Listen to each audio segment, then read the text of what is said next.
Sufyanu. Salamu alaikum. Babu mutum. Wai wane na tunda sai ya cikawar mutane sallama kamar gidan. To, ya gari. Lahiya lau. Inda wani kana ganin nan.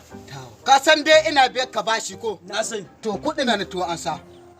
Kuɗi? Eh. Tuwo an sa. Eh. To babu su. Sai na samu. Ya? Babu su sai na samu. Kuɗin nawa a babu su. Can ban da su ko ana ba da babu wai. Ka ji me kai? Baka da su.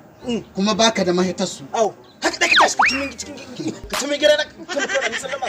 Sai ka ce wani sai ka ce wata duniya kaka na ansa. To yayi. Kan bashi. Bashi da bai ta. Bare in faɗa ma wani abu. Duk baka bani ba. Duk inda na haɗu da kai ba a mai kyau. Ba a mai kyau. Ya ka sani. To yayi. Ya gara ma ka ciki da ni. Wallahi tausan ka na gani. Babu su ba mama. To yayi. Kware kuwa.